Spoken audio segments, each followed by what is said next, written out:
আসসালামু আলাইকুম সবাইকে। আজকে চলে আসলাম বুফে খাওয়ার জন্য। আমি যখন আগে একটা ডরমেটরিতে সাবলেট হিসেবে ছিলাম, তখন ওই ডরমেরই আমার এক ফ্রেন্ড এবং আমার এক ভাইকে নিয়ে আমরা তিনজন আমাদের বন শহরের পাশের সিটি কোলন শহরে গিয়েছিলাম। তো কোলন শহরে আমাদের এখান থেকে যাওয়ার জন্য আমরা বড় ট্রেন দিয়েও যেতে পারি অথবা ছোট ট্রেন দিয়েও যেতে পারি। বড় ট্রেন দিয়ে গেলে আমাদের হয়তো 25 থেকে 30 মিনিট সময় লাগে, আর ছোট ট্রেন দিয়ে গেলে আমাদের 45 থেকে 50 মিনিট সময় লাগে। তো আমি, ফাহিম ভাই, মোরশেল সবাই রেডি হয়ে বের হয়ে গেছি। আমরা এখন ছোট ট্রেন দিয়ে যাচ্ছি। এই ট্রেনগুলোকে মূলত জার্মানিতে উভান বলে। সেই উভানে করে আমরা 45 থেকে 50 মিনিটের মধ্যে চলে আসলাম কোলন শহরে। এখন আমরা যাব হচ্ছে কোলনের সেই বিখ্যাত মান্ডালি রেস্টুরেন্টে।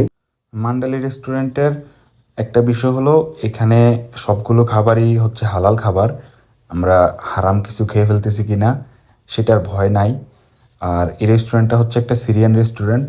ওদের খাবারটা মূলত আরাবিয়ান স্টাইলের খাবার ছিল। আর মাত্র 15 ইউরোতে এমন আরাবিয়ান স্টাইলের খাবার আসলেই অসাধারণ। আর এই খাবারগুলো যে কত একটা সফট ছিল, বিশেষ করে যে মাংসগুলো ছিল, মাংসগুলো অসাধারণ রান্না করা আর অনেক সফট। জাস্ট হচ্ছে চামচ দিয়ে নিতে গেলেই ভেঙে যাচ্ছিল, এরকম সফট। এটা আসলে বলে বুঝাইতে পারবো না। এছাড়া ফল, ফ্রুটস সব কিছুই ছিল আনলিমিটেড। অনেক রকমের সালাদ আইটেম।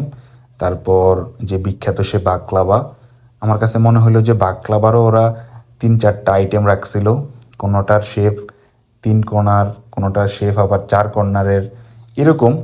আর এক সাইডে একদম লাইভ পিৎজা বানাচ্ছিল একজন। এখানে পিৎজাও ছিল 4 থেকে 5 রকমের ছোট ছোট পিৎজা। তারপর আবার ছিল শর্মা। মানে ওই শর্মাটা একটু অন্যরকম। বাংলাদেশে আমরা যে ধরনের শর্মা খেয়ে থাকি, এখানে ওদেরটা একটু অন্যরকম। আর ওরা এই শর্মাকে আবার ডোনারও বলে থাকে। ডোনারটা যদিও আমাদের বাংলাদেশের শর্মার মতো না, এটা একটু বড় হয় শর্মার থেকে, কিন্তু ওদের বানানোর স্টাইল অথবা যে আইটেমগুলো ভিতরে দেয় সেগুলো দেখলে আমার কাছে মনে হয় যে আমি বাংলাদেশের কোনো শর্মা খাইতেছি, এই আর কি। যাই হোক, এখন আমরা আসলে অনেক বেশি খাবার নিয়ে ফেলছিলাম। আমি 3 প্লেট খাবার নিয়েছিলাম প্রথমে। একটার মধ্যে হচ্ছে মাংস, তারপরে বিভিন্ন আইটেমের রাইস। আরেকটার মধ্যে নিয়েছিলাম একটু শুকনো আইটেম যেগুলো ছিল, ভাজা মুরগি অথবা হচ্ছে শর্মা। আর একটা প্লেটে আমি নিয়েছিলাম যে যত রকমের সালাদ আছে সেগুলো।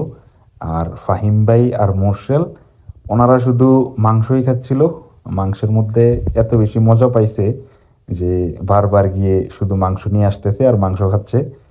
ফাহিম ভাই আর মোর্শেল অনেক বেশি খাইতে পারছিল। আমিও চেষ্টা করছি আমার মতো খাওয়ার। আর আমি চেষ্টা করছি সালাদ একটু বেশি খাওয়ার জন্য। আমি নর্মালি সালাদ একটু বেশি পছন্দ করি। যখন নর্মালি মাংসের কোনো আইটেমের সাথে আমি সালাদ খাই, তখন সেই সালাদ আরও বেশি আমাকে আকৃষ্ট করে বেশি। যাই হোক, খাবার মোটামুটি শেষের দিকে। তারপর ফল ফ্রুটস নিয়ে এসে বসছি। ফল ফ্রুটস খেলাম, ডেজার্ট আইটেম ছিল অনেকগুলো, সেগুলো খেলাম। যদিও ডেজার্ট আইটেমগুলো আমার বন্ধু মোর্শেল অনেক বেশি খাইছে, কিন্তু আমি তেমন খাইতে পারি নাই। মিষ্টি জাতীয় খাবার আমার একটু কম ভালো লাগে। যাই হোক, শেষের দিকে আমি একটু বলতেছিলাম যে খাবারের আসলে রিভিউ কি। মোটামুটি যদি বলি তাইলে খাবার 10-এর মধ্যে 9 দেয়া যায়। কারণ এই দামের মধ্যে জার্মানিতে এত সুস্বাদু খাবার আর কেউ দেবে কি না জানি না। আর বাংলাদেশের সাথে কম্পেয়ার করলেও আমার কাছে অনেক কম মনে হয়েছে। যাই হোক, সবাই ভালো থাকেন। আল্লাহ হাফেজ। আজকের মতো আসসালামু আলাইকুম।